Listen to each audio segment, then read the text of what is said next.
No one ever told me where to go to. I had some fun, that's for sure. I lived my life the way I wanted, but it still seemed to need something more. So I sailed upon the ocean. I stood up on the shore. I climbed the highest mountain, but I still haven't walked with the Lord.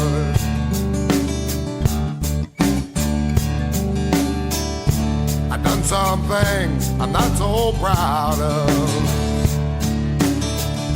I tempted fate a time or two. I washed my hands with muddy water, but that's no way to hide the truth. Well, I sailed upon the ocean. I stood up on the shore. I climbed the highest mountain, but I still haven't walked with the Lord.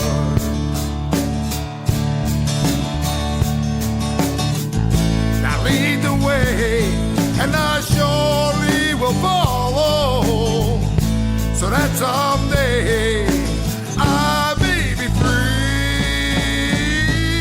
Well, I sailed upon the ocean. I stood up on the shore. I climbed the highest mountain, but I still haven't walked with the Lord.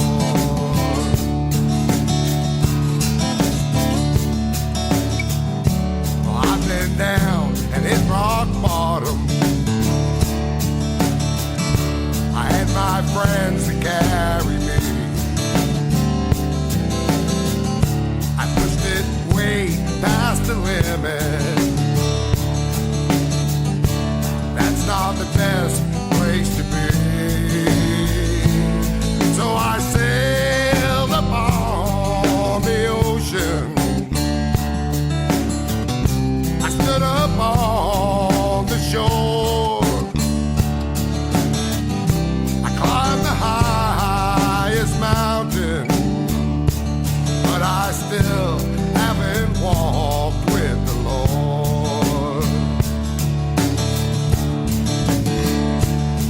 Yes, I climbed the highest mountain, but I still haven't walked with the Lord.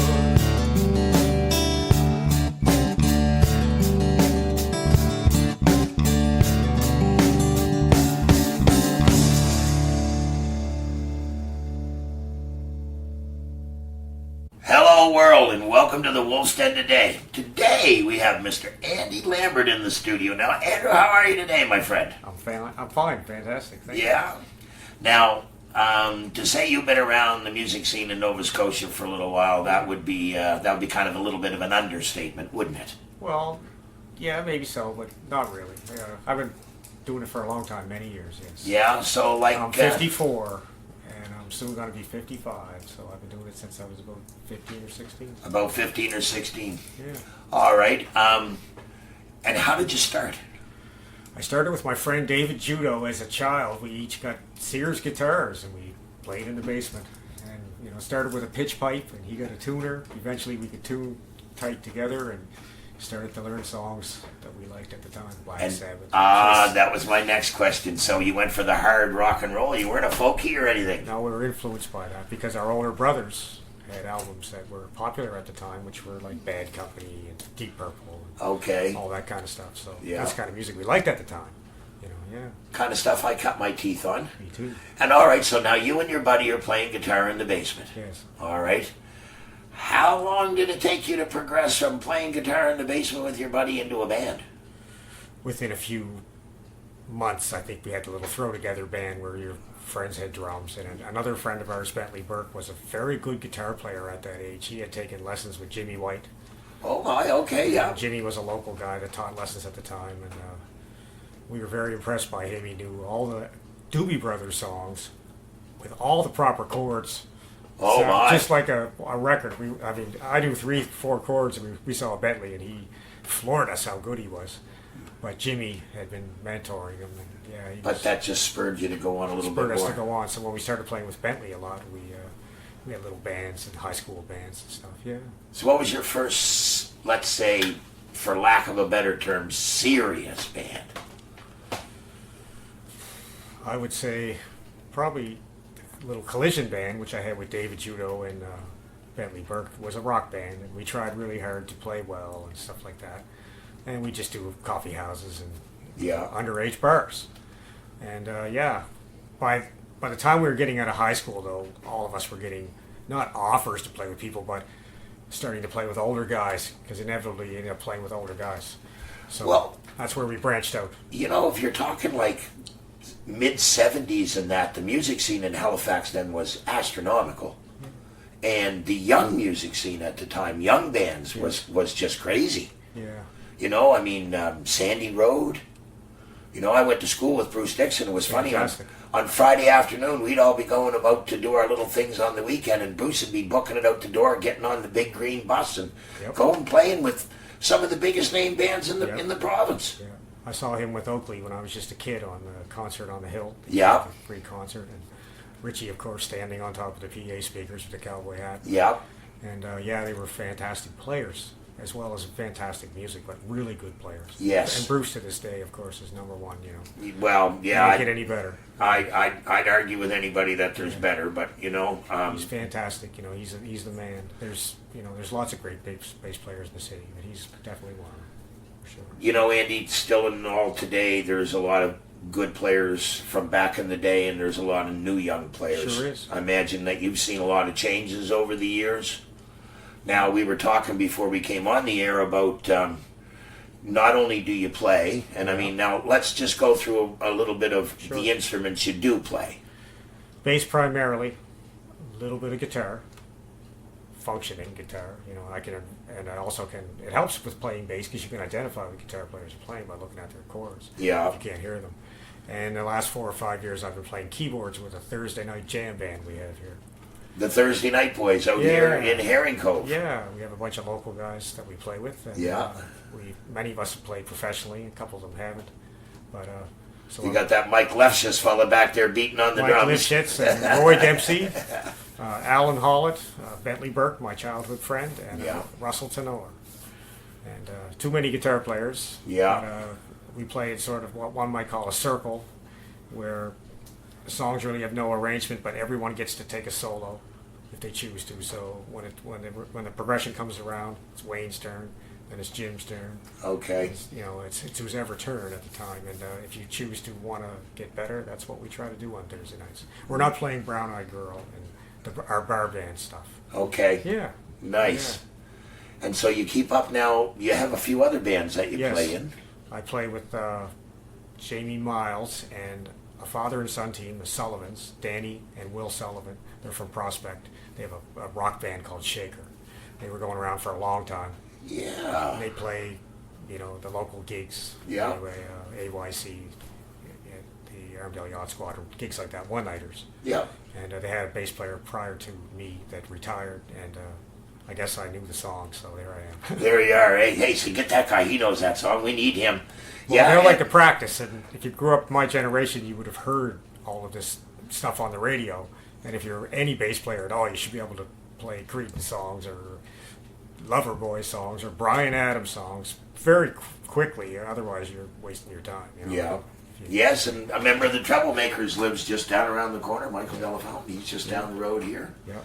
I mean, the talent. So now you play those instruments, and for a good many years you did sound.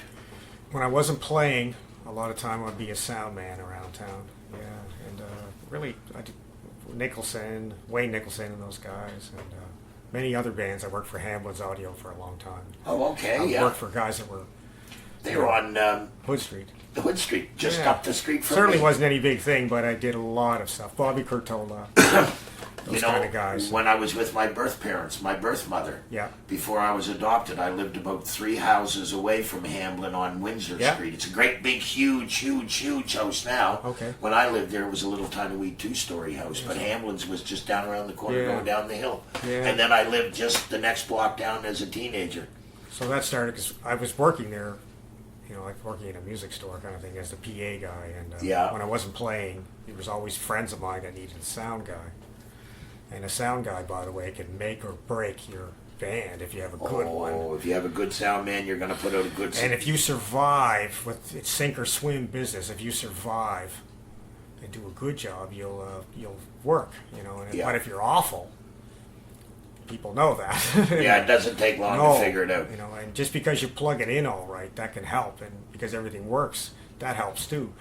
But you certainly should have good ears, and there are some very good sound men in town and some bad sound men, So, Yes. Yeah, we know, and you know what? And it's unfortunately, yeah, or fortunately, however you want to look at it, Yeah. deafness comes with the business because we never learned to protect our hearing. no. I mean, how many towers did we stand in front of to hear whether or not there was any static or any feedback coming out of them? And craziness. Go to a concert at the Forum and pick your spot in front of the column of speakers so you could hear the best. And now almost you like- say, what? Yeah, it was almost like alcohol or drugs, in that people don't know how far you're going until you've gone too far.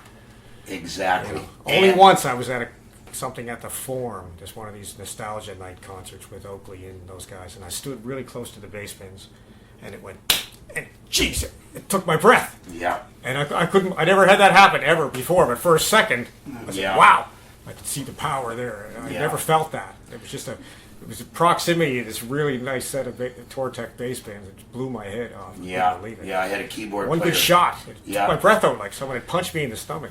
Keyboard player had a little speaker that he was using as a wedge Yeah. for his monitor, and he had it set up high on top of another speaker, and he had his keyboard, and the sound man was trying to get him into sound, and he wasn't online, and the keyboard player just kept tapping a key, kept tapping it and tapping it and tapping it, and the sound man found the right button Once you came. just as I was walking by the speaker, and it knocked me down. I went right down on my knees. Yeah. It just wham! It was like somebody punched me. Yeah, I've watched pro guys at sound checks and been there sometimes, and when one guy's checking an instrument, you'll notice that for some reason or other the other 5 guys are going like this. Yeah, they don't Because want every day they do this, Yeah, and some guy's getting a check, and it's almost like gambling. The bomb might go off. Yeah. So someone's ringing out your monitor, and the other guys they got their ears plugged just in case they get them popped. yeah, It can happen. It can happen repeatedly, but the best sound guys are so sneaky you don't even know what's going on. Well, that's it.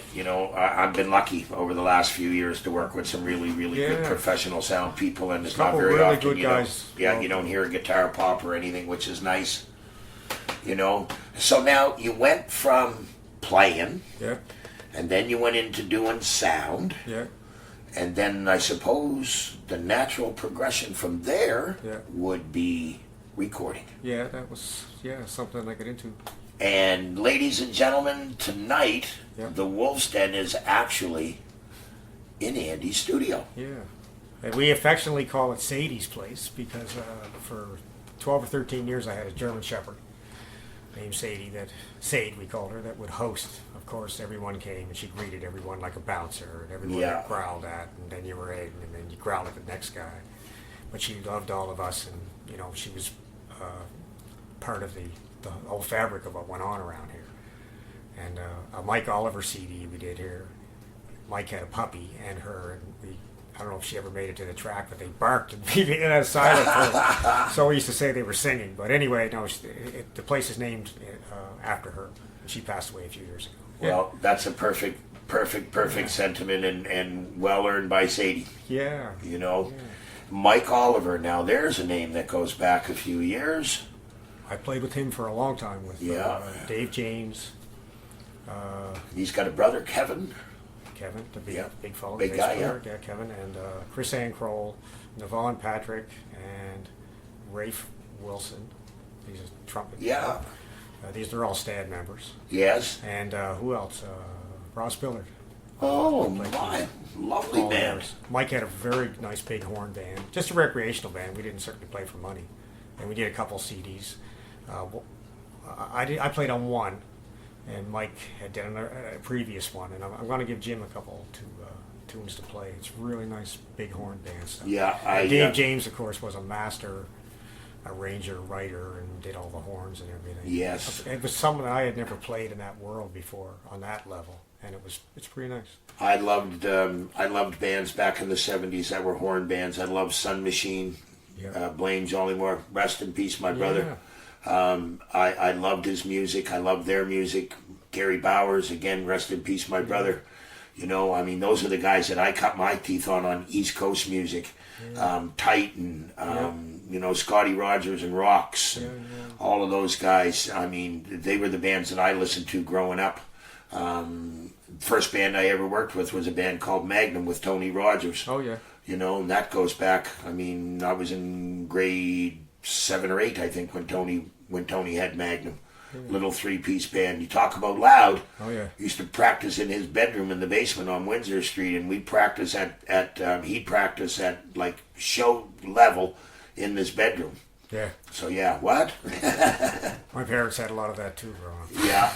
So now, so these walls have seen some East Coast recording. Yeah, 5 or 6 CDs in the last 2 or 3 years, which that isn't right? a lot really. But I don't try to make it a studio for money. It's just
I've waited all these years for. Cast away dark shadows and my fears. I'm sure it's really straight and clear. Mountain girls, they never near. Mountain girl, she rocks my world. Mountain girl, she rocks my world.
Latin girl, rock my world, so fine.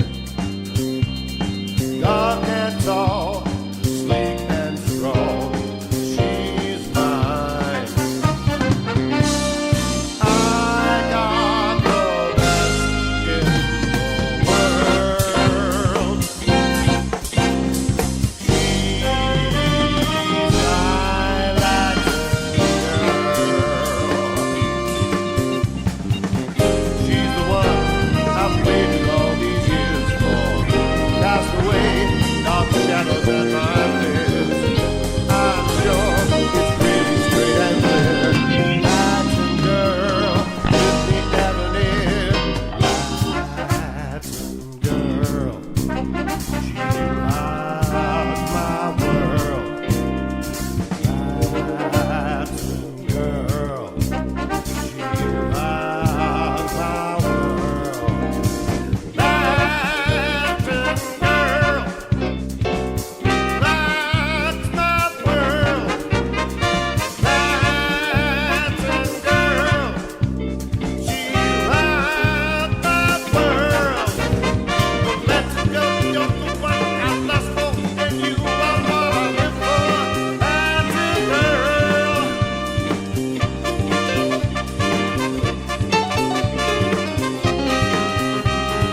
My Latin girl, my Latin girl,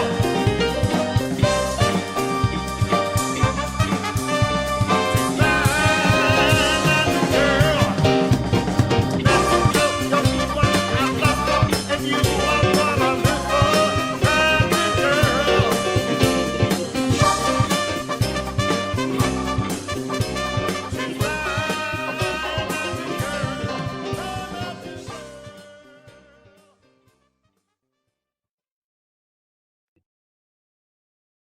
It's a project studio.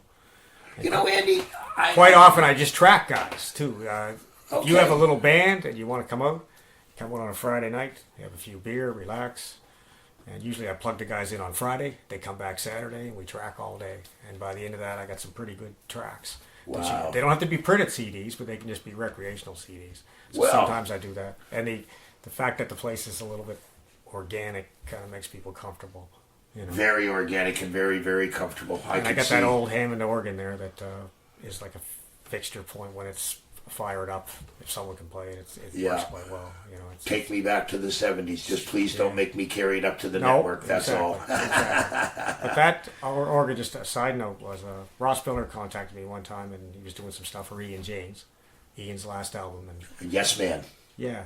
Now I don't know how many tracks because I never really looked at it, but there's 4 or 5 of them that you hear the organ. And a couple mornings I got up and I said, "Hey, that's the organ." And you could hear it on the radio. Yeah. So it's Ross played it on a few of his songs. Wow. And they came out, and I actually just plugged them in. I think I was here one day. The other day I went to work, but they just tracked, and Sadie was here to keep it track. Keeping track on them. They weren't taking anything they weren't supposed to. Yeah. You know, I think that was one of my favorite albums of 2017. That was Yes a good Man. album. Man, oh man. I'm very blessed to know Ian. I'm extremely blessed to know his father very He's a well. good guy. He is. And salt of the earth, really good guy. Ross Biller. Ross is too. I'm just going to say you can't get any better, you know, and Fantastic. and musicality wise, those guys don't sit down to anything unless they're going to give it 100%. No, Ross. I did that Dan Dwyer. Dan Dwyer, yeah. You know, the bunch of stuff with him a few years ago. Yeah. We went to Memphis and won it. Yeah. And That was the Memphis Blues Challenge. we practiced like little soldiers, and it was actually 2 or 3 nights a week of practice. And Yeah. Mike Carroll, fantastic drummer, was here, and Ross was here. And boy, oh boy, it was tight. And you know, just to get back to what you're saying about Ross, he puts 110% in. Always was early. Yeah. Always gentle and nice and soft, and you know, Yeah. and, complimentary. And, you know, he plays with everybody. You know. And he does. And you know, for all the years that I've known him and been around him, I've never heard him say a foul word to anybody or anything about anybody or anything. And like you said, when he gets on stage, you know if Ross is going to go sit down, you know that you've got a good product coming out He's at the got end your of the back, day. like You know know it's- it. Yeah, he's like it's like you're almost like a hockey team, you know. And Yeah. when you skate up the ice, you know he's shooting the puck to you, and like, you know that you're going to drop it to him. And Yeah. it's like he's a solid guy. You know? Yes. Yeah. And I do believe I heard that Mr. John Campbell John has been here as well. John, when I played for him, geez, this would have been maybe 2011 or so. We had a Good to Go CD here. Half of it. John does most of his stuff at home in his little his studio. Yes. And but we track the drums and the bass here to have the live room drums with Neil Robertson. With Neil Robertson, yeah. And then John takes it home and edits it and does whatever he wants at home, you know, because that's the way everybody does it today. There's Yeah. no need for him to drive from Cold Harbor to here to sit and us, you know, pick at it till 5 in the morning, because I'm no help to him anyway. Everybody has a vision, and that's the way he would do it, right? Yeah. So we track the drums, and for a while after I left, they started the Ron Hines, the young, fantastic bass player, played with them for a little while. Yeah. But then they started this new duo, and they would rehearse here, you know, and they still, John and I and Neil are still good buddies. So. Yes, and John and Neil are still playing, but, and I hope I'm not talking out of school because Sure. I don't think I am, but Yeah. I do believe that John Campbell John has a new CD coming out in the very near future with Wayne Nicholson. Yeah, and Neil plays on that. And, Yes, and well, I would Bruce imagine. Dixon, and Yeah, Bruce and Dixon Bruce. too. Yeah. But you know, I guess it's just a project CD kind of thing, you know, and I guess they'll promote it, do whatever they can. But, That'll be an interesting collaboration, John and Wayne. I'm looking forward to hearing that. I yeah, really Neil am. said they did it almost live off the floor. Yes, And it just took a couple days. that's what Wayne But told they're me. crack shots anyway. Yeah, It Wayne shouldn't told- be any more than a few Wayne days. told me that it was all on the floor miking and everything. He said it was just an ambient setup and they just went in and Yep. did it. And then John takes it home and goes over, because John is a master, you know, operator of his Cubase program, and you know, doing CDs. He's done many CDs. He knows what he's doing. Yes, You yeah. know, he really does. Yeah, And he knows what he's doing when he gets out on stage too. he sure does. I played You know? with him for 4 or 5 years, and I was fortunate enough. I had 5 trips overseas with him, and Over to Belgium and that when they go. I never went to Belgium, but I went to Germany, Norway, Switzerland. Where else? Croatia, Nice. and quite a long time in Italy too. Wow. Yeah, beautiful. I'm in the wrong business.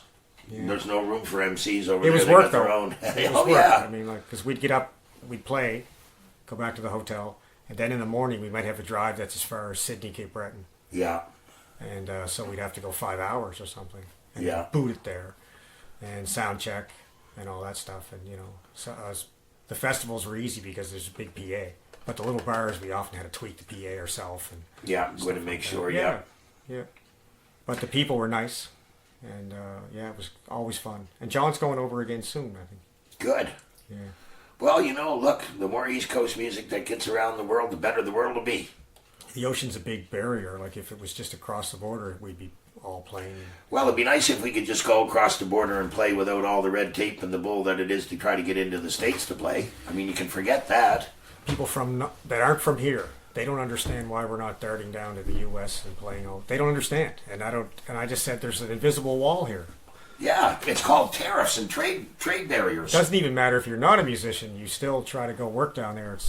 It's not as simple as one might think. But I would assume if you lived in Ontario, maybe the guys would dart across. Back and forth to Detroit, probably done. Yeah, Windsor. If you live there, it's probably done like us going Halifax to Dartmouth. Yeah. But I know for us here on this Nova Scotia, it's difficult to get.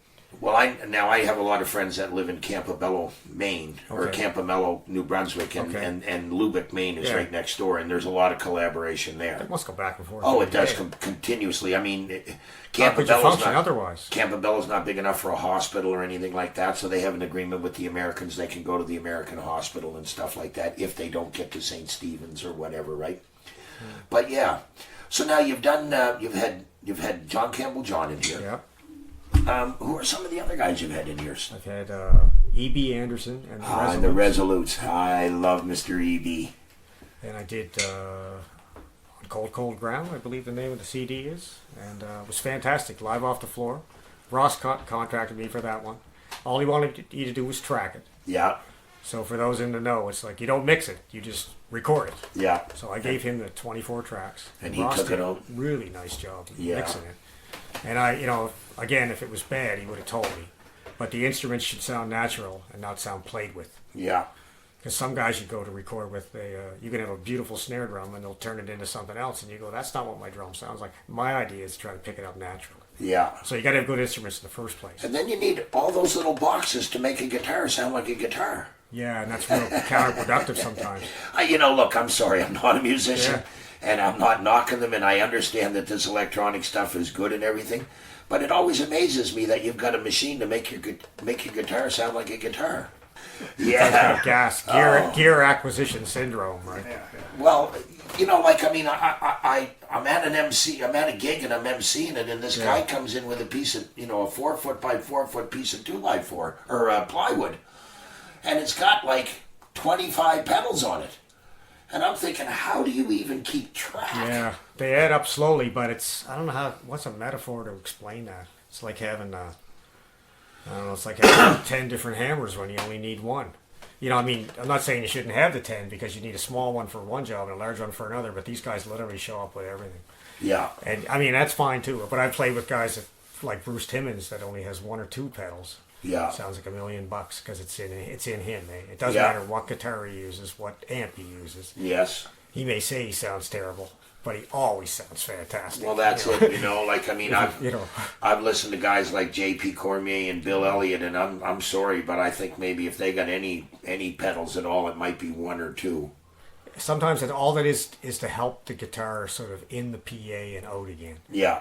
Because it might be a beautiful acoustic on its own, but they have to have a little preamp to try to sneak it into a PA because you can't mic it and get into a loud room volume. Yeah. Performance volume without that direct stuff. Yeah, sometimes those DIs come in They handy. come in handy. So it's really subtle. Yeah. It's really subtle. But, So now, Andy, and I'm going to put you on the spot It's okay. here because this is kind of not even a fair question. It's all right. And if you don't want to answer it, you don't have to, but is there any one aspect of this that you do that you enjoy more than another? Jeez, I can't say I really do. It's the whole thing that's just great. At times I've had guys just playing rehearsing. Yeah. And again, I play gigs on the weekends, where I drive halfway across the country, halfway across the province or wherever to do those gigs. Yeah, you pay $100 in gas for $25 gig. We all do that, right? Yeah. But you can't not do that, I don't think.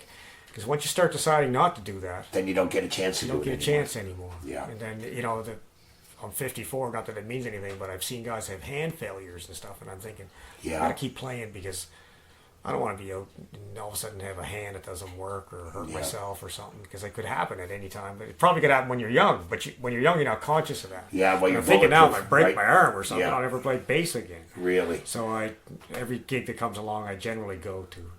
Yeah. I try to. So let's back up a bit and let's go back to the front where we probably should have started. Okay. Where did you grow up? Spryfield. Spry boy. Just around the corner from Just Mr. around the Walpole. corner from Mr. Womble. So that's where all the bad influence comes from.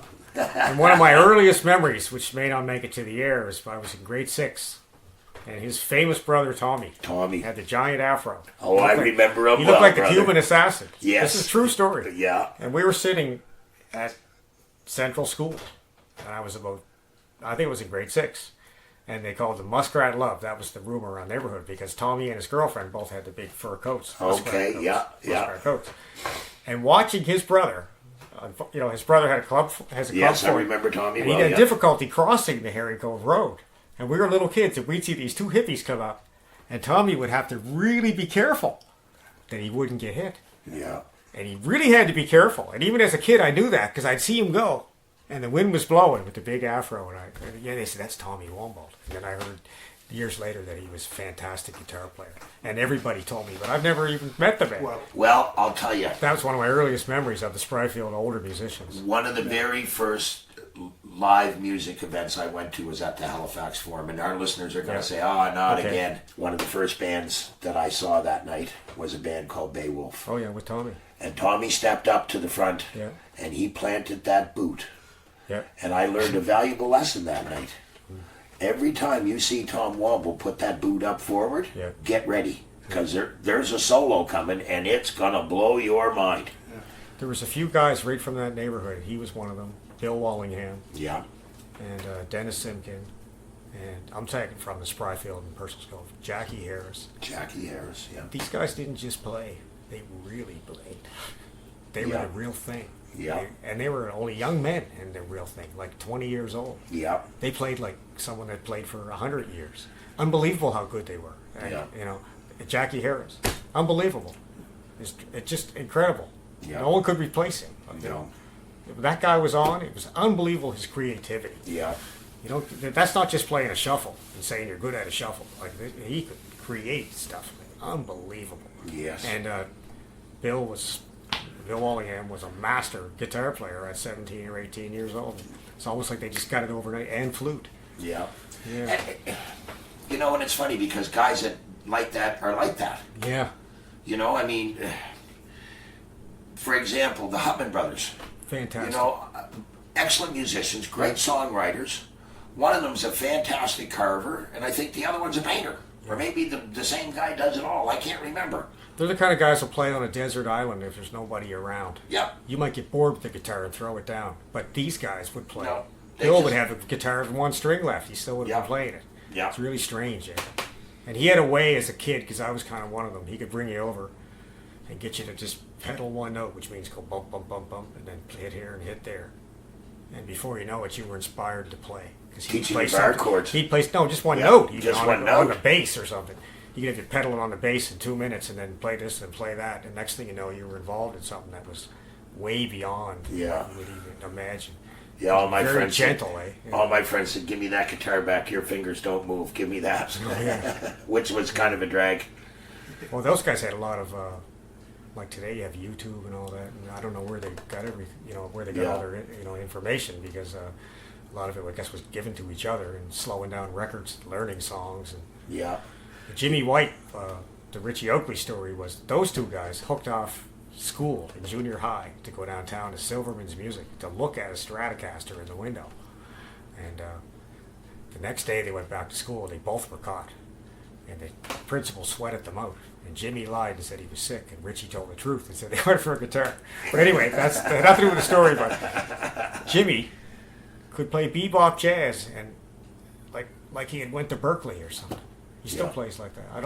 Unbelievable how good the guy was. And Richie said, I could perform and I could stand on the speakers and rock real hard, but he goes, that Jimmy was really good. So he was always jealous of how good Jimmy was. Yeah, I mean, and there was no Very need, good guitar. I mean, no need to be jealous because No, but I mean, it was he had his own. he had his own thing. He But had he his said, own I'd thing, listen yeah. to this guy, and he goes, he was so good, Yeah. And I said, but And it's amazing sometimes when you put two people together. We know a duo, and they're so good together yeah, because they complement each other so well. And I mean, they don't even have to look at each other. You could put these guys each in a different room, but just let them hear the song that they're playing, and they play it exactly the same way and fill it in the same way. They don't need to be there. They just know.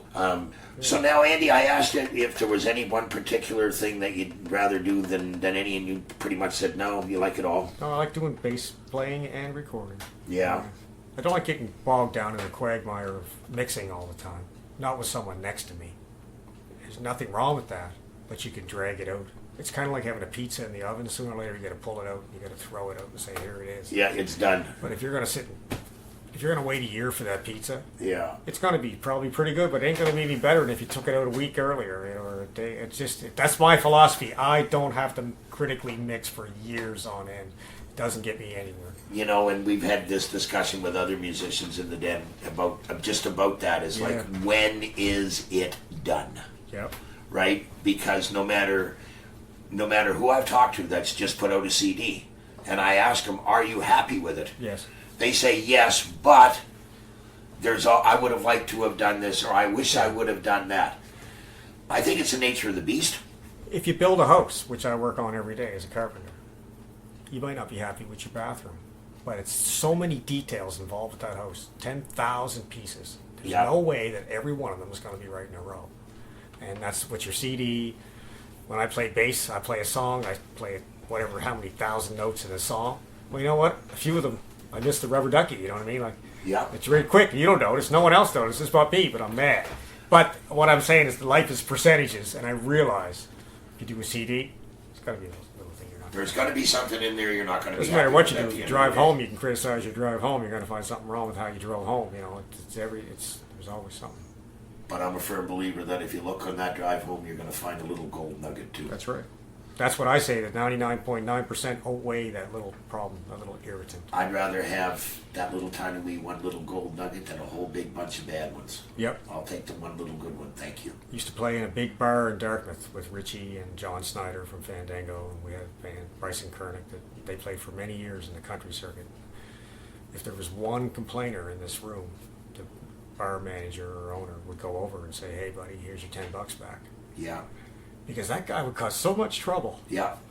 And I saw it happen. I said, "What did you say to him?" Well, I gave him his $10 back. Yeah. Why? Because there's 599 people dancing and having fun on a Friday night, and we got a grump over there complaining. Yeah. So I'm going to go talk to him. And they would tell him, "Here's your $10." But then instantly the person would flip, and then he was your best buddy. He's setting up drinks, and he's happy. But before that, it was you're too loud. And the manageress was, the theory was, it's Friday night. People are here to have fun. They worked all week. They're here to dance, and maybe it is too loud. But don't be the only one you're the squeaky wheel. I'd had a bottle of cotton balls in behind the bar and said, "Here, put a couple of these in your ears and it won't be nearly as loud." Oh yeah. Or here's another beer. Yeah. Exactly. Just do something. But don't complain. Yeah, and if you're the guy that's all you're going to do is go out and complain, do us all a big favor. Yeah. Stay home. Exactly. She was never rude to these people, but it was the same situation. Yeah. It was more like checking them. So Andy, we've been talking about all these people that you've been bringing through the studio and everything like that. So I think that we need to showcase some of these people. Yeah. And I'm going to let you and Jim work out the particulars of what the music is, but from my point of view, you can go back as far back into the history books as you like. Okay. Well, I'll just do just a few years back. And We won't say. We were listening to Monty on the way. Yeah, we listened to Monty on the way over. I liked. There was a couple arrangements we listened to that I really, really liked. We only heard a couple of tunes. The one that I haven't been with Jesus. Walking with the Lord. Walking with Jesus. Yeah, I haven't walked with the Lord. Yeah. Great beautiful songwriter, tune. right? Great song. Yeah. Nice, really nice flow to it. I like the tone of his voice. He got that kind of gravel thing going on. So I'm a little partial to that. I don't know why. No, but he's a wonderful songwriter, Yeah. and his lyrics are not complicated. And No. I'm certainly not a lyricist, but they're bang on. Well, and his music's not and I mean, I don't No. mean this in a bad way. I'm not saying it derogatory, No. but his music is not like highly, We did the CD that way on purpose. Al Hollett played some guitar on it, my friend, and Al came in. We did about 5 or 6 tracks, and at the end of it, we were just trying to mix it down, and it's like I had too much spice. I had salt, pepper, oregano, and this. So we suddenly realized, throw all those away and just put the salt and pepper on it. And that's what the whole CD was, basically a stripped down thing. And I can't get over it. His songwriting was just wonderful. Yeah, I for me, it was a kind of music, if I was driving, Yeah. like I could listen to that for 1,000 miles. He's kind of like a Ron Hines, and I don't mean the music style. I mean that his Songwriting, songs yeah. bring, Yeah. even if he doesn't do them, they're wonderful songs for other people to do or to hear. And that's a gift as well, be able to write something that somebody else can sing that sounds like they did. He has one that's a deja vu, "Baby Don't Cry." Baby Don't Cry. Which is okay. like a deja vu. You'd swear you heard it before, but he wrote it. And when you hear it, you go, I swear I heard that before. Yeah. But he's never really marketed his CD. We just did it as a project. And Well, the Boogie Boys.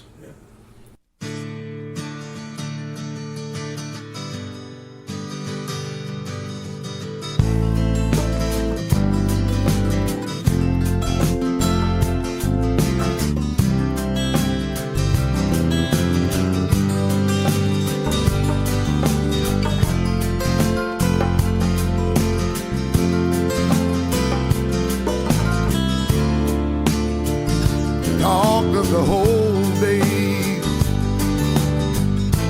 back when he was just a boy. He used to play sample games with sample toys.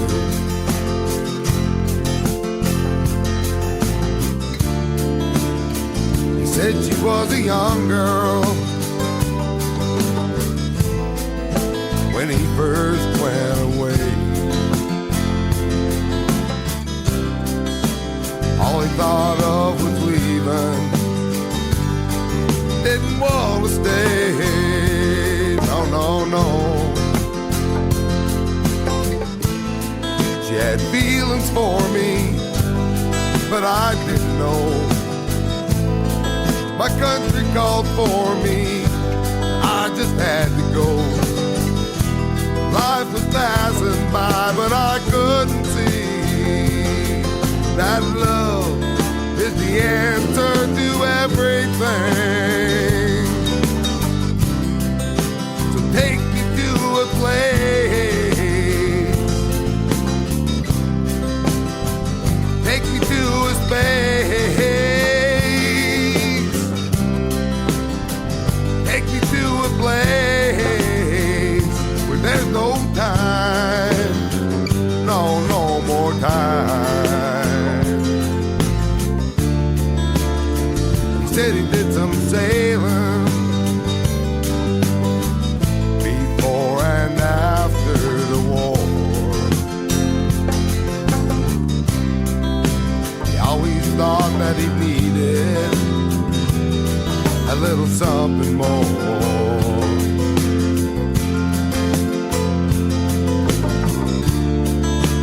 Prayed he would return someday and never leave no more. Sat and watched for Howard from that rocky shore. Yes, she did.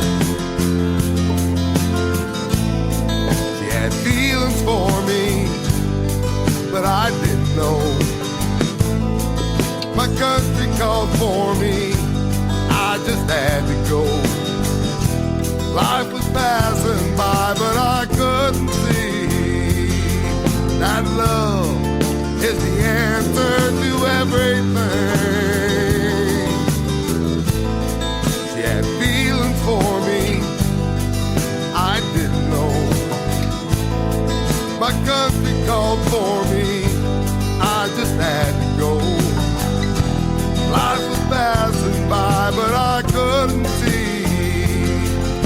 that love is the answer to everything.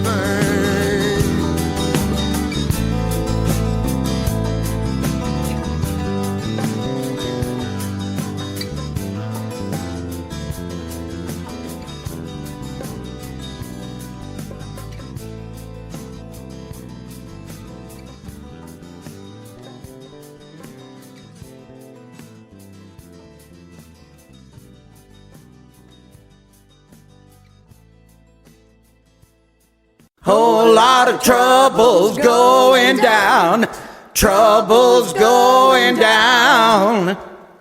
Whole lot of troubles going down, troubles going down.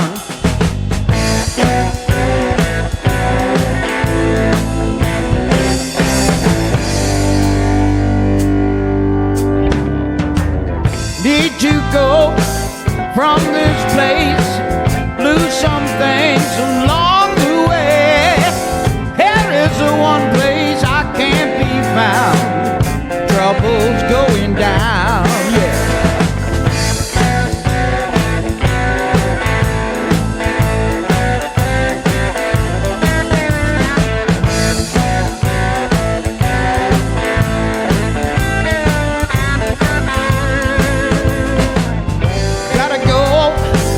Gotta hit the road before I end up in a 6-foot hole.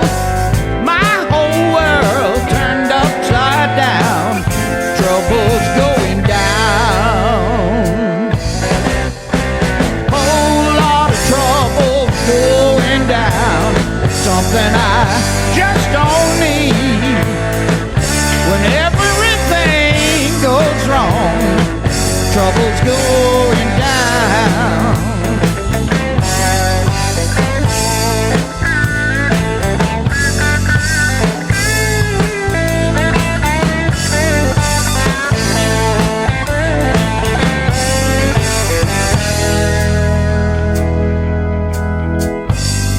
Life's a tunnel, dark as night. Plain to see, there's no end in sight. Feel like a man who's about to drown.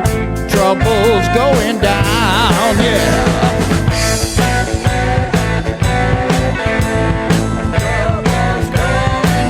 I got trouble, real trouble.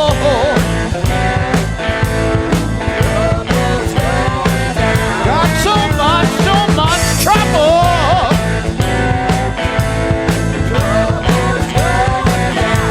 I got so much trouble now. Oh, come on.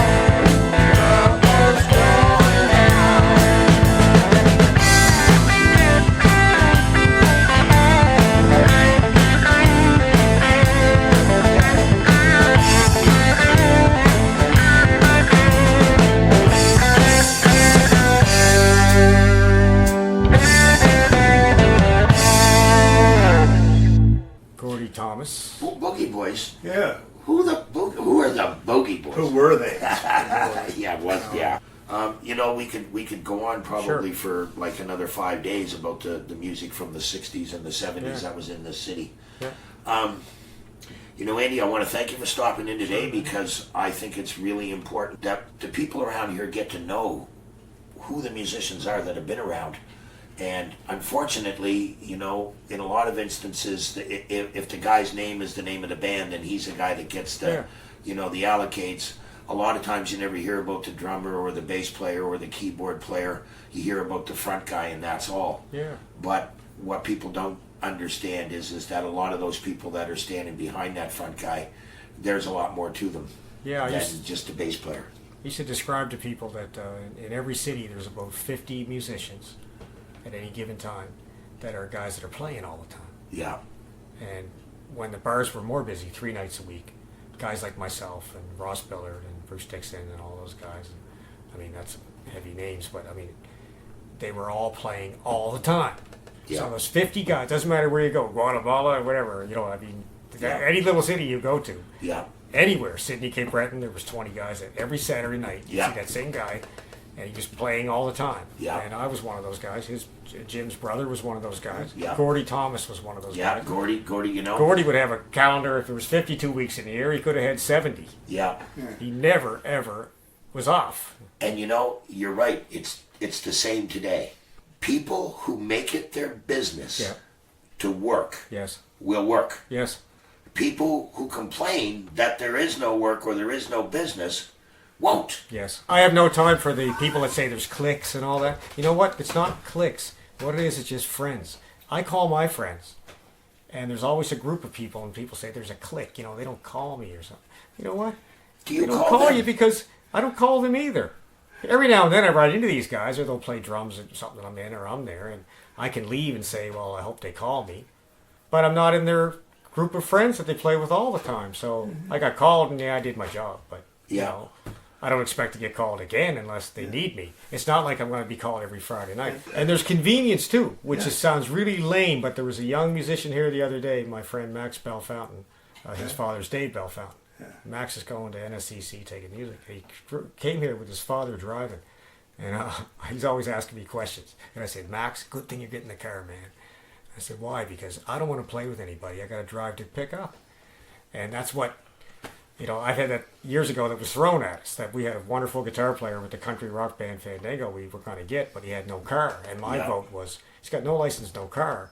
I can't drive him home drunk at the end of the night, and I can't pick him up every single time we play, because we were playing 3 and 4 nights a week. Yeah. So it's very important to be reliable. I know that sounds really corny, No. but if you got to pick somebody up drunk and stop at the liquor store while they hide a pint in their jacket and go to a gig and nip out of it, you know, that's pretty bad. Doesn't Yeah. matter how good you are. You just Yeah. have to be reliable. Yeah. And it's that really means a lot. Yeah. Me, you know, anyway. Well, you know, I mean, I think it depends on any job that you have. Okay? It's not Exactly. anybody else's responsibility to get you there. It's yours. Yeah. It's a Right? really weird concept because guys think I just want to play guitar. And this young fellow Max was here and he's got his license. And I said, that's good, Max, because, you know, I wouldn't be taking the bus to Cole Harbor to go rehearse with somebody. He Yeah. goes, yeah, I won't be either. Now I could borrow Dad's car and I go over. Because that's really important, eh? Yeah. It's really important to not be inconvenient. When I was practicing with Dan here and Ross and Mike Carroll, we'd call a practice for 6:30. Those guys were here at 20 after. And Yeah. just like the hockey game started, Yeah. 6:30 we were on. Yeah. There was no small talk. And I'm not saying you can't have small talk, but there was no useless, like we were cutting meat right away. Well, that's what you're here and then for. at 8 o'clock it was all done. Yeah. Then we laughed and went on. But Exactly. it was very professional. Yeah. Just and I hate to be a sergeant like that, but that's my nature. That's the way it should be. You And give on me that note, yeah, right on. and on that note, we're going to say, Andy Lambert, Thank you. thank you so much for having us in your beautiful studio. Sure. And for having us at your table and sharing some thoughts and some stories with us. And we'll do this again. Only the next time we'll come back and we'll just talk stories. Sure. Thanks, Wayne. We'll put out the bribe money first. We'll let everybody know that you're going to be telling stories and see how much money we can make.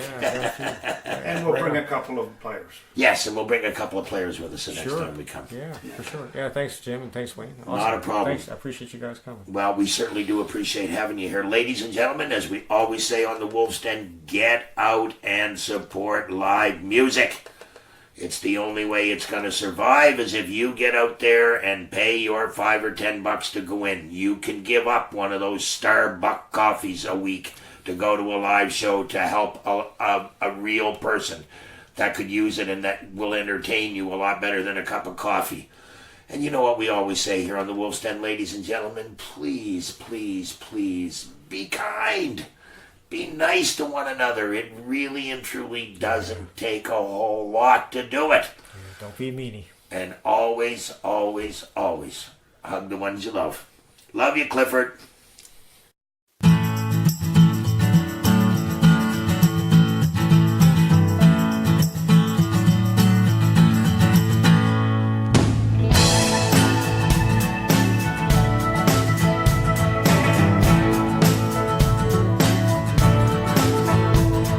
I was wondering, I was waiting for you, holding out hope that dreams would come true. I was wondering where in the hell you've been. I was waiting on the promised land. I'm so tired waiting on you. I'm so wild, I'm feeling confused. Why the hell I'm wasting my time? What goes up comes down, so I'll see you around.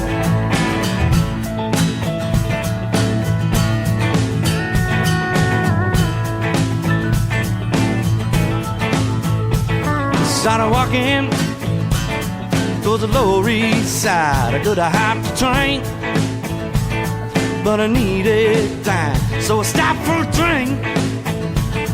Down a Banjo Jeans, I heard a man singing them hallowed hymns.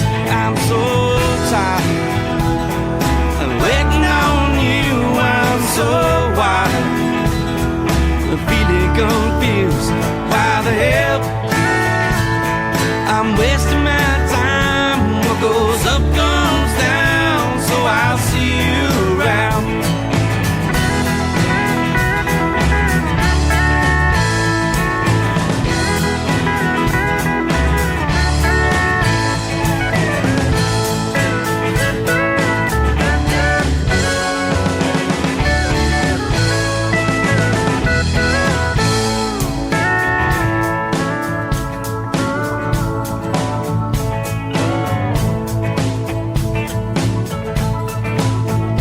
Caught a boat till the end of the year, and I thought about jumping to the angels I heard. So I headed back home to tell you goodbye, 'cause I'm headed for the northern lights. I'm so tired